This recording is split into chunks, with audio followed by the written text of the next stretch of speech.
Explore കണക്റ്റിലേക്ക് സ്വാഗതം. CRZ ബന്ധപ്പെട്ട പുതിയ അപ്ഡേഷൻ വന്നിരിക്കുകയാണ്. ഇതുമായി ബന്ധപ്പെട്ട ചില കോടതി നടപടികൾ പുരോഗമിക്കുകയാണ്. കാസർഗോഡ് ആസ്ഥാനമായിട്ടുള്ള H2HT കൂട്ടായ്മയും വലിയ പറമ്പിലെ ചില സൗഹാർദ്ദ കൂട്ടായ്മയും പ്രേരിപ്പിച്ചതിന്റെ അടിസ്ഥാനത്തിൽ ഇതുമായി ബന്ധപ്പെട്ട കോടതി നടപടികളിൽ സ്ഥിരമായി അതിന്റെ നടപടിക്രമങ്ങൾ പരിശോധിച്ചു വരികയാണ് ഞാൻ. ഇപ്പോൾ പുതുതായി അറിയിക്കാനുള്ള കാര്യം, ഇതിനകം തന്നെ CRZ ബന്ധപ്പെട്ട 2019 നോട്ടിഫിക്കേഷൻ ഫൈനലായി വരേണ്ടുന്ന സമയം കഴിഞ്ഞിരിക്കുകയാണ്.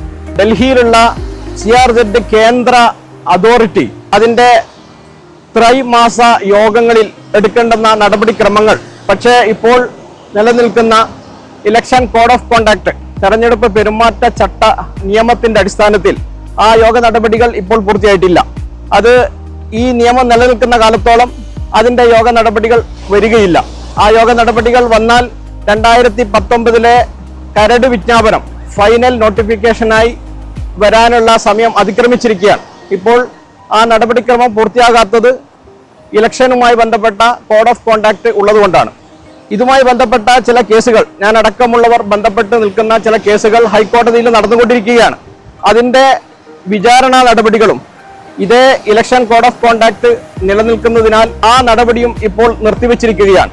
പക്ഷെ ഇതിന്റെ ഇടയിൽ മറ്റൊരു ഉത്തരവ് ഹൈക്കോടതിയിൽ നിന്ന് വന്ന വിവരമാണ് ഇപ്പോൾ നിങ്ങളെ അറിയിക്കാനുള്ളത്. 2019 ഫൈനൽ നോട്ടിഫിക്കേഷൻ വരുന്നതിനുള്ള നടപടിക്രമങ്ങൾ ഏകദേശം പൂർത്തീകരിച്ചെങ്കിലും ഇപ്പോഴുള്ള കോഡ് ഓഫ് കോണ്ടാക്ട് നിലനിൽക്കുന്നത് കൊണ്ടാണ് ആ നിയമം ഇപ്പോൾ നടപ്പിലാകാതിരിക്കുന്നത്. ഇതിന്റെ ഇടയിലാണ് ഹൈക്കോടതിയിൽ നിന്നുള്ള പുതിയ ഉത്തരവ് വന്നിരിക്കുന്നത്. അത് കക്ഷികളെ സംബന്ധിച്ചിടത്തോളം, അതല്ലെങ്കിൽ ഈ നിയമത്തിന്റെ ദുരിതം അനുഭവിക്കുന്ന ഇരകളെ സംബന്ധിച്ചിടത്തോളം ആശ്വാസം നൽകുന്ന ഒന്നാണ്.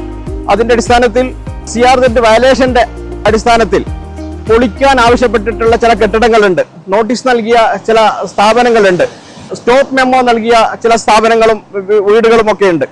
ആ നിയമങ്ങളൊക്കെ തന്നെ റദ്ദ് ചെയ്യപ്പെട്ടിരിക്കുകയാണ്.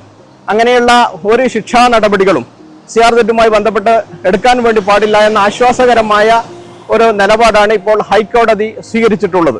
ഇതുമായി ബന്ധപ്പെട്ട് ഇതിനകം തന്നെ നേരത്തെ തന്നെ CRZ ബന്ധപ്പെട്ട നിയമം ലംഘിച്ചുകൊണ്ട് നടത്തിയിട്ടുള്ള ചില വീടുകൾ ക്രമവൽക്കരിക്കുന്നതിന്റെ ഭാഗമായി, റെഗുലറൈസേഷൻ നടപടികൾ പൂർത്തീകരിക്കുന്നതിന്റെ ഭാഗമായി പഞ്ചായത്തിൽ അപേക്ഷ സമർപ്പിക്കാൻ ആവശ്യപ്പെട്ടതിന്റെ അടിസ്ഥാനത്തിൽ പൊതുജനങ്ങൾ അത് പഞ്ചായത്തിലേക്ക് അപേക്ഷ സമർപ്പിച്ചിരുന്നു. അതിന് 2 ഡേറ്റാണ് നേരത്തെ ഉണ്ടായിരുന്നത്. ഓഗസ്റ്റ് 31 എന്ന് പറയുന്ന ഒരു ഡേറ്റ്, അതിനുശേഷം ഡിസംബർ 31 എന്ന് പറയുന്ന മറ്റൊരു ഡേറ്റ്. ഈ 2 ഡേറ്റിനകത്ത് റെഗുലറൈസേഷന് വേണ്ടി ജനങ്ങൾ അപേക്ഷ സമർപ്പിച്ചിരുന്നുവെങ്കിലും ആ അപേക്ഷയൊക്കെ ഇപ്പോൾ പഞ്ചായത്തിൽ നിന്നും നിങ്ങളുടെ അപേക്ഷയൊന്നും സ്വീകരിച്ചിട്ടില്ല എന്ന് പറഞ്ഞ് നോട്ടീസ് കൊടുത്തുകൊണ്ടിരിക്കുകയാണ്. അങ്ങനെ ജനങ്ങൾ ആ രൂപത്തിലും ആശങ്കയിലായിരിക്കുകയാണ്. കാരണം അല്പം മുമ്പ് ഒരു പ്രതീക്ഷയുണ്ടായിരുന്നത് ഈ റെഗുലറൈസേഷൻ നടക്കും എന്നുള്ള പ്രതീക്ഷ തന്ന ജനങ്ങൾക്ക് തിരിച്ചടി നൽകിക്കൊണ്ടാണ് പഞ്ചായത്തിൽ നിന്നും ഇപ്പോൾ അങ്ങനെയുള്ള നോട്ടീസ് ലഭിച്ചിട്ടുള്ളത്. എന്നാൽ അവർക്ക് കൂടി ആശ്വാസം നൽകുന്ന നടപടിയാണ് ഇപ്പോൾ ഹൈക്കോടതിയുടെ ഭാഗത്ത് നിന്ന് വന്നിട്ടുള്ളത്. അതായത് വീണ്ടും റെഗുലറൈസേഷൻ നടപടികൾ പൂർത്തീകരിക്കുന്ന രൂപത്തിലേക്ക് വീണ്ടും ഡേറ്റ് നീട്ടിക്കൊടുത്തുകൊണ്ട് അപേക്ഷ വീണ്ടും സമർപ്പിക്കാനും സ്വീകരിക്കാനുമുള്ള നിർദ്ദേശം ഹൈക്കോടതി തന്നെ ജനങ്ങൾക്ക് നൽകിയിരിക്കുകയാണ്. മൊത്തത്തിൽ CRZ ബന്ധപ്പെട്ട ഫൈനൽ നോട്ടിഫിക്കേഷൻ വരുന്നതിന് മുമ്പ് തന്നെ അതുമായി ബന്ധപ്പെട്ട ചില ആശ്വാസ നടപടികൾ ജനങ്ങൾക്ക് ലഭിക്കുന്നു എന്നുള്ളതാണ്. ഇതുമായി ബന്ധപ്പെട്ട് ഇപ്പോൾ കോടതി നടപടികളാണ് നമുക്ക് ആശ്വാസകരമായിട്ടുള്ളത്. സർക്കാർ ഭാഗത്തു നിന്നുള്ള നടപടിക്രമങ്ങൾ ഇപ്പോൾ അത്രയും സജീവമായി നിലനിൽക്കുന്നില്ല. എന്നാൽ കോടതി നടപടികൾ വളരെ സജീവമായി മുന്നോട്ട് പോകുന്നതിന്റെ ലക്ഷണമാണ് പറയുന്നത്. അപ്പോൾ ഇതുമായി ബന്ധപ്പെട്ട കോടതി നടപടികൾ മുന്നോട്ട് കൊണ്ടുപോകുന്നതിന് H2HT എന്ന് പറയുന്ന കാസർഗോഡ് ആസ്ഥാനമായിട്ടുള്ള കൂട്ടായ്മയും വലിയ പറമ്പിലെ ചില സഹോദര സംഘടനകളും നൽകുന്ന പ്രോത്സാഹനവും പ്രചോദനവുമുണ്ട്. അതൊക്കെ മുൻനിർത്തിക്കൊണ്ട് മുന്നോട്ട് പോവുകയാണ്.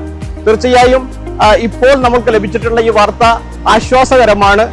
ജനങ്ങൾക്ക് പ്രതീക്ഷ നൽകുന്ന രൂപത്തിലുള്ള കോടതി നടപടികളാണ് ഇപ്പോൾ പുരോഗമിച്ചുകൊണ്ടിരിക്കുന്നത്.